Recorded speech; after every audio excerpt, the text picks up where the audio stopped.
Welcome to the Great Detectives of Old Time Radio. From Boise, Idaho, this is your host, Adam Graham. If you do have a comment, send it to me, box13@greatdetectives.net.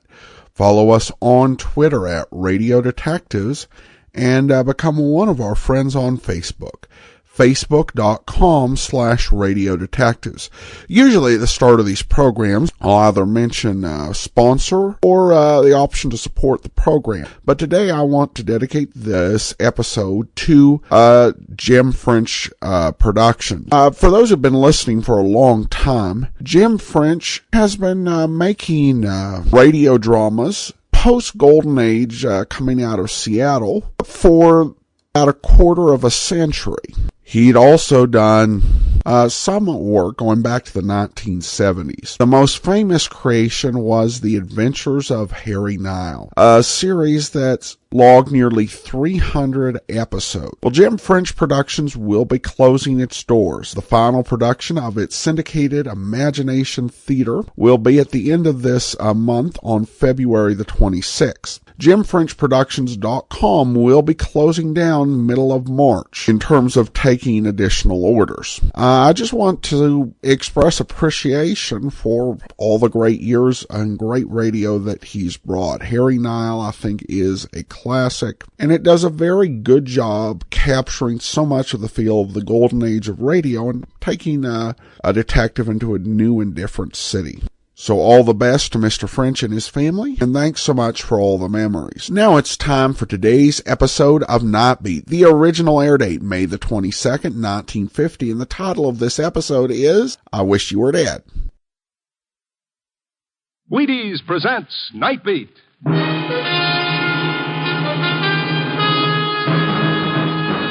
On stage tonight from Hollywood, Nightbeat, another in the Wheaties' big parade of exciting half-hour presentations. Nightbeat.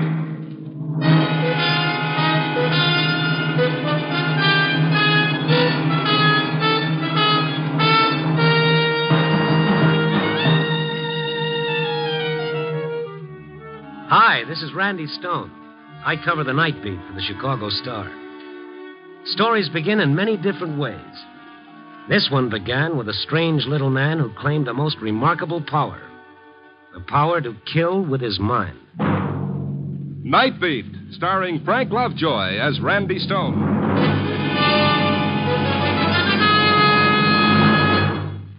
Suppose you were a kernel of wheat instead of people listening to the radio. Why, you'd have about as much chance of getting to be a Wheaties flake as you have right now to be president. Actually, less than 2% of all the kernels of wheat that hope to be Wheaties when they grow up ever set flake in a Wheaties box. That's how fussy the Wheaties folks are. Whole wheat for Wheaties has to be golden, perfect whole wheat. And when you buy Wheaties, that's what you get. Perfect whole wheat with all its nourishment. Of course, people, no matter who they are, can eat Wheaties, breakfast of champions, all they want, any time. That includes you. Have some. Tell your grocer we sent you.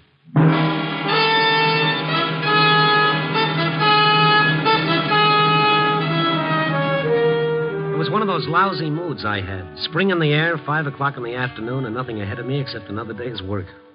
A broken leg and a month in bed. I should be so lucky. I started to walk down Michigan Boulevard. By the time I reached the art museum, I hated the whole world. Everybody was going home, and I was going to work. So, like a school kid playing hooky, I turned into a patch of grass landscaping the museum, and I sat down on a bench. At the other end of the bench was a little old guy. He was thin as Melba toast, and he was staring at a pigeon perched on the fountain. I was beginning to feel persecuted, like I was the only one in the whole wide city who had to go to work. In a nice, lazy kind of way, I was beginning to wish I was dead. I wish you were dead. At first, I didn't know where the voice came from. There was no one in back of me. There was no one around except the little guy at the other end of the bench. There.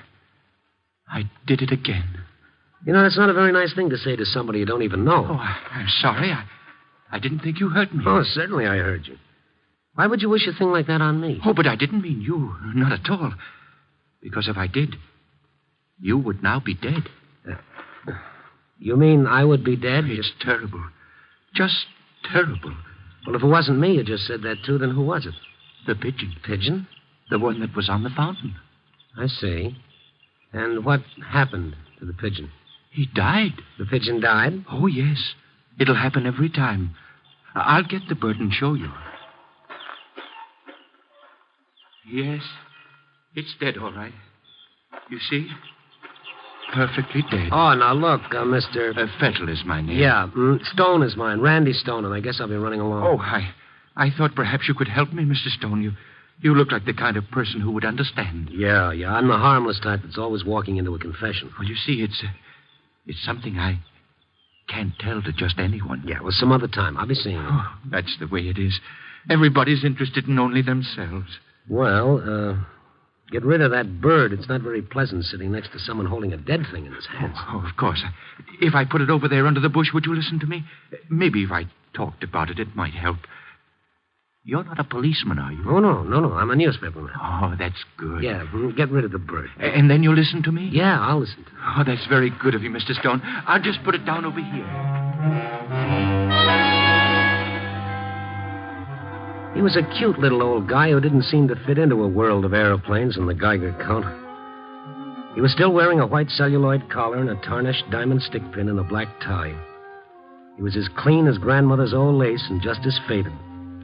His white hair bulged from an old fedora hat, and his eyebrows looked like the prank of a makeup artist. They were untouched by age, and they were strawberry red. I was already feeling sorry for him, and I knew if I could, I was going to help him. He put the bird under the bush, and then he looked down at it and sighed. I didn't mean to do it. Sure, I understand. Now, what's bothering you? You see, I killed that bird simply by looking at it and saying that I wished it were dead. Oh, I see. Mm-hmm. You wished it was dead and it died. You heard me, didn't you?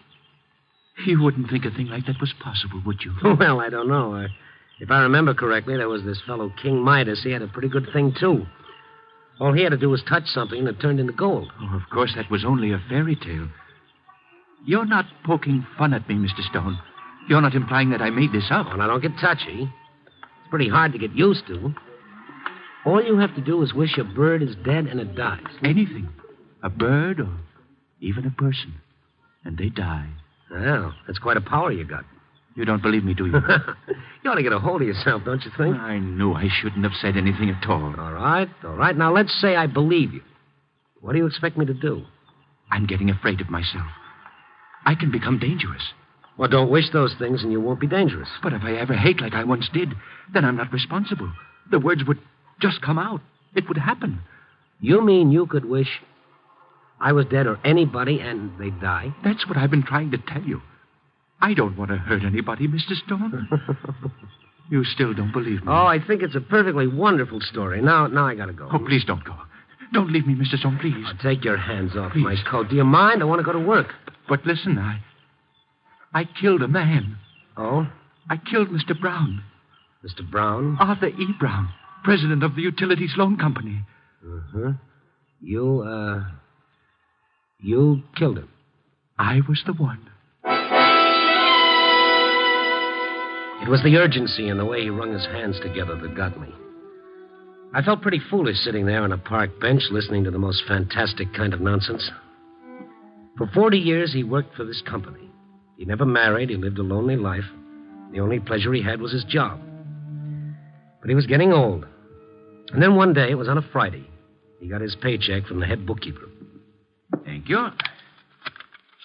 Oh. But, this is a mistake, a terrible mistake, Miss Johnson. This check is too much. Let me see. Oh, I don't think so, Mr. Fettle. Oh, but that's 3 weeks' pay. 2 weeks more than I've got coming. It's not my vacation, you know. I always take mine in July. Yes, I know, Mr. Fettle. Then you better rectify it, Miss Johnson. I'm sorry no one told you. On the back of the check, Mr. Fettle, that slip of paper. Oh? You mean this? Mm-hmm. Why, that's a 2 weeks' notice. Oh, that's a terrible mistake. I hope so, Mr. Fettle. Such a stupid thing. Imagine my being here so long. Why, everybody knows. I better see Smitty about this right away. Smitty's been transferred to the Ohio branch. Since when? 5 weeks ago, Mr. Fettle. Oh. Well, then I see the new fellow. I don't like to embarrass him, but I must bring this to his attention. I'm sorry, Mr. Fettle. But you don't understand. You're new here. Yes, Mr. Fettle, but there's nothing I can do. Well, I'll have to go to someone who can. Who is it that's over you? Well, you might try one of the vice presidents. Of course, Mr. Fettle, you realize I had no idea. Why don't you see the treasurer? I'm really quite sorry, Mr. Fettle, but really, it's out of my hands. I see. No one will take the responsibility. No one cares.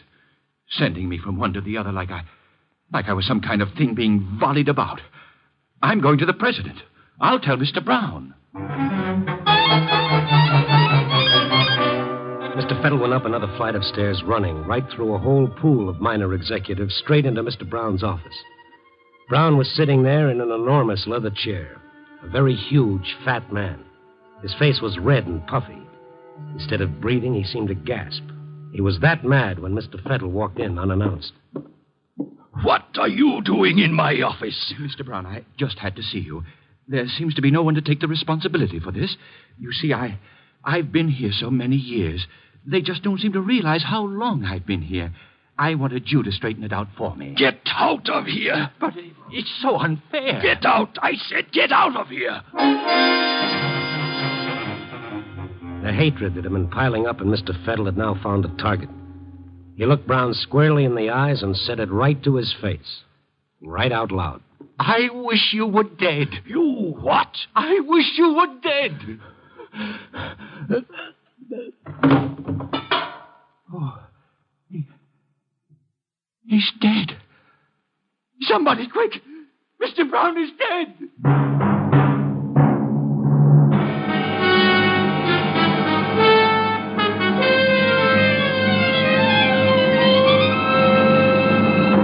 General Mills is bringing you Nightbeat, starring Frank Lovejoy as Randy Stone. We know a youngster who asks the kind of questions you have to put the paper down to answer.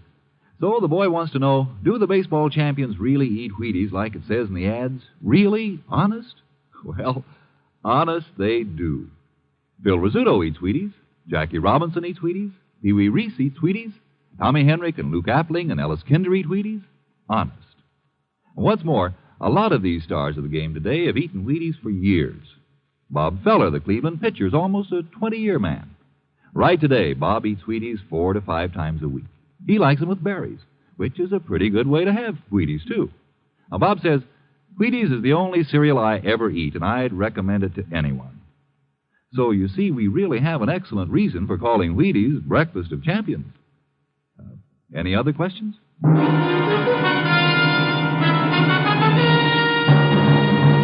And now, back to Nightbeat and Randy Stone. Sure, we've all thought about the idea at some time or other in our lives. And we could look at another person and wish he were dead, and bingo, it would happen. But then we all grew up and we forgot about it. But here was this little old guy, Mr. Fettle, who not only believed this phenomenon about himself, but was determined to prove it to me. That's what I get for stopping on a park bench when I should have been on my way to the paper. So you see, Mr. Stone, that's how it all started that day in the office. Well, don't worry about it, Mr. Fettle. Coincidence. Oh, I wish you were right. But what about the flies? I'll bite. What about them? I'd hold them in my hand and say it, and then they'd stop buzzing, keep real still. Dead. Oh, you're taking yourself too seriously. Stop squeezing flies to death and stop telling yourself you're Superman. But what about the bird? It was perched on the fountain. I wasn't even near him. And I looked at him, and I said it. And then, just like that, it fell to the ground. Dead. Mm-hmm. First it's Mr. Brown, then it's squeezing the flies, and finally the pigeon. Oh, go on home, Mr. Fettle. Go on home before I begin wishing you were dead. I knew I shouldn't have told you. Now I don't know where to turn. I've got the strangest feeling, a terrible need to test everything. Just to go around wishing things were dead. I'm sorry I took up your time, Mr. Stone. What's that? Wait a minute, Mr. Fiddle. That kid over there. Hey, Gary, over here. I found it. Uh-huh. See that boy with the BB gun? See him? How's that? If I can prove you didn't kill that bird, will you go home and forget about the whole thing? Those boys they're picking up the bird. They shouldn't do that. Hey, kid. What? What are you doing with the BB gun? Nothing. You shot that bird, didn't you? It was an accident. Honest, mister. We didn't mean nothing. Come here now. Bring it over here. Run, Jerry, run. He's going to get us in the... Hey, come here. I'm not going to do anything. Come here. Well, they're gone, and they took the bird. But now you know, Mr. Fiddle, it wasn't you. The kid did it with the BB gun, okay? You mean they thought they did it? I see. Okay, so you want to believe you did. It makes you feel important, doesn't it? Important? Yeah, it gives you a feeling of power, doesn't it? Oh, no, Mr. Stone. I feel like a murderer. Well, if you feel that way, why don't you turn yourself into the police? I've thought of that. But I'm not a stupid man. They'd either laugh at me or put me in an institution. And I'm not insane, Mr. Stone. Yeah, well, I'd like to help you, but I don't know what I can do to convince you. I can't sleep. I haven't eaten. And I'm in no condition to look for work. Oh, look, Mr. Fiddle, we're going to put a stop to this nonsense right now. It's getting late. I got to go to work. Before I go, I'm going to settle this once and for all. Oh, anything you did, I'd appreciate. All right. Now, here I am sitting right next to you, right? Yes? All right. And now I'm standing up. See, I'm healthy. Nothing wrong with me, right? Well, of course. Now look at me. I don't think I understand. Just keep looking at me. Well? All right, go ahead now. Wish that I was dead. Oh, but Mr. Stone, why should I do anything like that to you? You want to be able to go home and get a good night's sleep? You want to be able to eat and start living like a human being again? All right, go ahead. Wish I was dead. I won't do it. I won't. Because you're a liar, aren't you? Don't say that. You're a liar, Mr. Fiddle. You're a liar. Keep away from me, please. I don't want anything to happen to you. Anything to hang on to your little fantasy. Anything to sit here in the park and keep someone talking to you. You're lonely, Mr. Fiddle, and you're a little bit nutty, if you ask me. Don't make me do it, please, Mr. Stone. Don't get near me that way. Then say it. I said say it. Despite myself, the sweat was beginning to bubble on my forehead. I could feel the back of my shirt getting wet. I could have kicked myself up and down State Street for being sucked into this old man's stupid little nightmare. But there I was, like a Madison Street mooch, insisting that the guy prove it. Not to himself anymore, but to me. Go ahead, Mr. Fiddle, say it. Please don't make me, Mr. Stone. He cringed away from me now, and his back was pressing up against a tree, and I kept following him.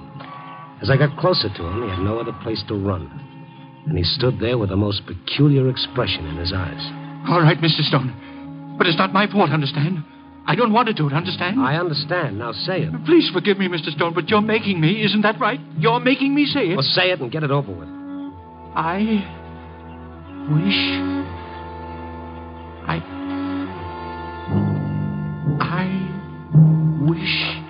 you were... I can't. I just can't. There's no use pretending I wasn't relieved. I felt both frightened and silly playing this little game. I just couldn't do it to you, Mr. Stone. I'm not angry. I've gotten to know you and like you. It's become so personal. I wouldn't want anything to happen to you. As he talked, his eyes became fixed on the building opposite the park. It was a tall building, and way up high, about the 18th story, there was a man up there washing windows. You see that up there? You see him? With the window washer? There's nothing personal about him, is there? Just a speck crawling on the side of a building washing windows. You're going to start that all over again. Well, there's nothing personal about that speck up there, is there? Now, look, you're not going to drive me batty. Well, if you'll only believe me, I'll try to show you. You mean with the window washer? He's pretty far away, and it's so impersonal, and, well, it may not work. Of course it won't work. That's what I've been trying to tell you. Well, I mean my not knowing him. Maybe I have to know the person or be real close. Maybe I have to have an argument with the person or not like him. Yeah, like the pigeon. Oh, well, that was different. I actually looked into the pigeon's eyes, and he looked at me. And that's when I said it. Yeah. Oh, why don't you go home and go to bed? Read a good book. Forget about yourself. You're going? That's right. Oh, wait. I'll do it. I stood there watching him. He stared at the man on the 18th floor for a long time. as a man started to change his safety belt to move from one window ledge to the next. Just as he took off one rope from the bolt in the window frame, Mr. Fettle started to whisper. I wish you were dead. It all happened in a split second. The moment he said it, the man on the window ledge lost his balance. First, the bucket came clattering to the ground. And then, the man hung suspended, dangling by one rope and clawing at the air to get back on the ledge. And then the rope broke. And the man fell to the ground. When it happened, I ran over to the building and got what few facts were available. The item appeared in a late edition, about 10 lines on page 8. Naturally, I said nothing of the little old man on the park bench, or they would have thought I was as insane as I felt the little guy to be. But I couldn't get the amazing Mr. Fettle out of my mind. When I started to feel that I, in some weird manner, were indirectly responsible for the window washer's death, then I knew I was involved up to my neck. I went downstairs to the newspaper library. I found the item I was looking for. Arthur E. Brown, president of the Utilities Loan Association, had succumbed to a heart attack and was pronounced dead upon the arrival of his personal physician, George Watkins. The first thing next morning, I went to see Dr. Watkins. I'll be glad to give you whatever information you want, Mr. Stone, but I'm also rather curious as to your reasons. Well, in a very general way, I'm interested in certain types of death. Oh, coronary, heart fatalities? You might call it that. What is it you wanted to know? Well, as I understand it, there was someone present in Mr. Brown's office at the time he died. I believe so. One of his employees. I'm wondering if this man could have in any way brought on the heart attack. It's possible. But that particular day, not at all probable. Why not? Mr. Brown had complained of a severe constriction across the chest, and his secretary had already called me before that man was in his office. In fact, I was on my way over to his office before he succumbed. Mr. Brown's secretary was in the first aid room getting him some medicine. You mean Brown was already dying before the man even got into the office? Mr. Brown was already dying of the effects of an extraordinary lunch. With the kind of heart condition he had, his death was just as inevitable as tomorrow's sunrise. It couldn't be any plainer than that. Coincidence number one had been taken care of quite neatly. But that window washer still had to be dealt with.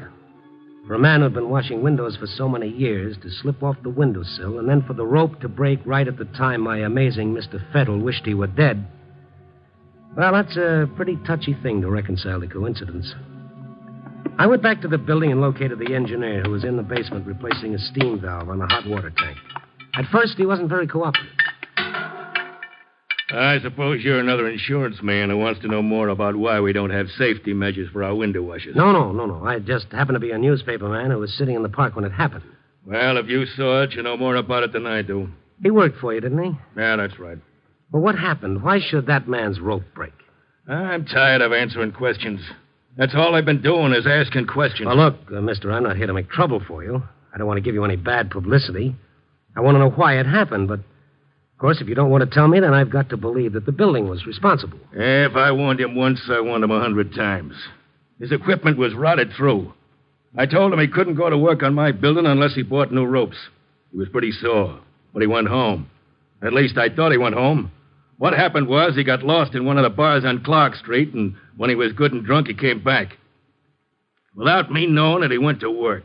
He was drunk, that's what he was. It was nobody's fault but his own. If it wasn't for the fact that somebody else had suffered, the whole thing would have been funny. It was the most ironic joke that coincidence could play. On a pathetic old man who thought he had some kind of strange power, and on me, a sucker for anybody's story if they insist they've got one. I got Mr. Fettle's address from Miss Johnson at the place he used to work and went over to see him. He lived in an old boarding house. His landlady was a nice old gray-haired woman that was as interested in knowing where he could be found as I was. He hasn't been home since yesterday. And that's not like him. 15 years he's lived here. And he never spent a night away from home. But does he have any relatives or friends that he could have gone to? Not a soul, sir. The loneliest man I ever knew. But the nicest. Why, he just wouldn't hurt a soul. Well, I've got to find him. Oh, but something's wrong, isn't there? No. I've got a pretty important message for him, and it'll make things a lot easier on him when I tell him. I see. Can't you tell me? No, it's rather personal. Here's my number, though. You can reach me at the office. No matter what time he gets in, if you have any regard for him at all, please call me. I certainly will, sir. And nobody has better regard for him than I have. He's been getting awful thin lately. Yes, you'd think a man wouldn't starve himself just because he was out of work. Now, would you, sir? Well, you call me. It'll be a lot different after I talk to him. I went to the office by way of Bughouse Square. I inquired here and there about an old gent with the white hair and the strawberry-colored eyebrows. They knew who he was, all right, but they hadn't seen him. I was getting worried about him. A nice little guy somewhere in the city running away from himself, thinking he was a dangerous killer. When I got to the office, there were no messages. I put my feet on the desk and I waited. And I started to do my column with coincidence playing the villain. I got halfway through, put my feet back on the desk, and dozed off. 2 o'clock in the morning, the phone rang.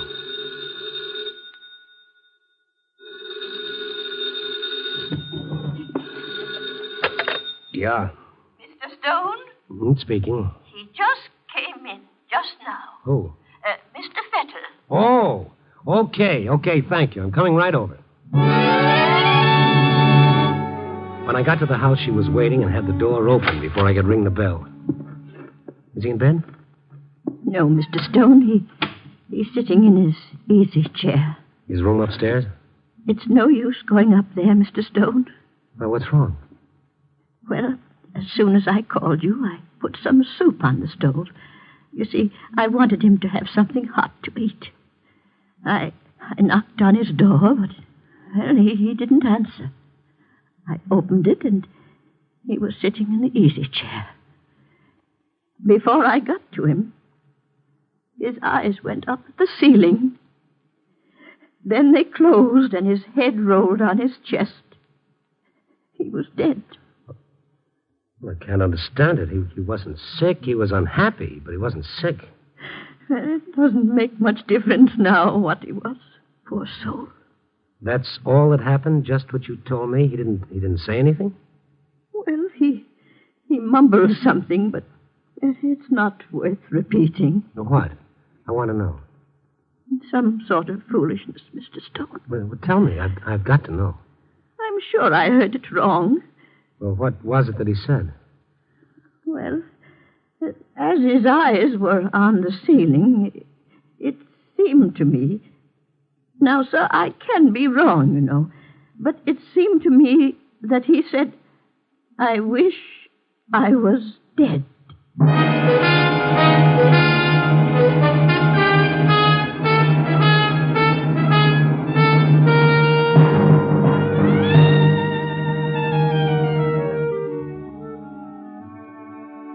Sitting on a park bench in the warm sun doesn't always lead to peace of mind. Not if you happen to be a harmless little guy who draws the ace of spades every time he makes a wish. Of course, we know that everything that happened was just coincidence. We all know things like this don't happen. You know, like the flying saucer. Copy, boy.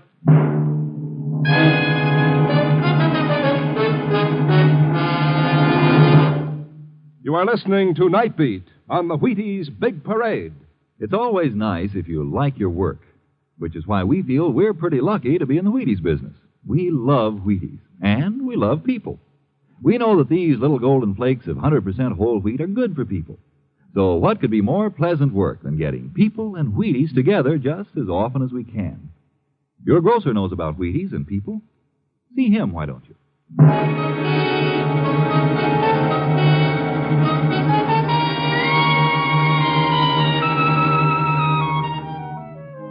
Nightbeat, starring Frank Lovejoy, is produced and directed by Warren Lewis and edited by Larry Marcus. Tonight's story was written by David Peltz, with music by Frank Worth. The part of Mr. Fettle was played by Bill Johnstone. Others in tonight's cast were Joan Banks, Martha Wentworth, Parley Bear, Charles Seal, Stan Farrar, and Jeffrey Silver. Listen next week at this same time and every week as Randy Stone searches through the city for the strange stories waiting for him in the darkness. And this is your Wheaties man, Frank Martin, inviting you to listen also on Wednesday night to Brian Donlevy in Dangerous Assignment on the Wheaties Big Parade. See you then.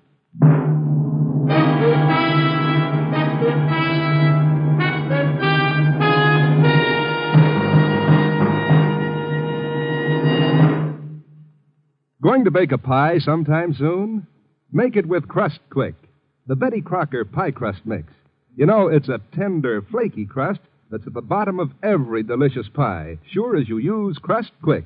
And so easy. Just add water to Crust Quick. And what pie crust? Tender crust, tasty crust, rich, short, lovely crust, just like Betty Crocker makes. And you can make it. Just add water to Crust Quick. Crust Quick, the Betty Crocker pie crust mix.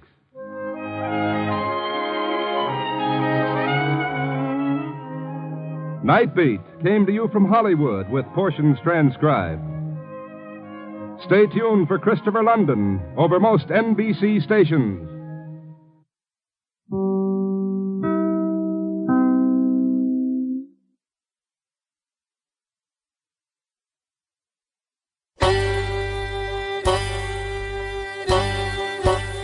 Hi, this is Andrew from OTRWesterns.com. I wanted to invite you to come take a look at our site where we put out podcasts of old-time radio westerns. Check us out at OTRWesterns.com. You're listening to The Great Detectives of Old Time Radio with Adam Graham. Now let's get back into the show.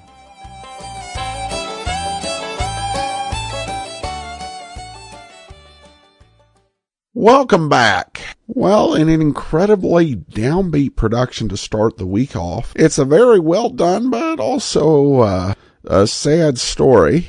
I did love the Wheaties commercial.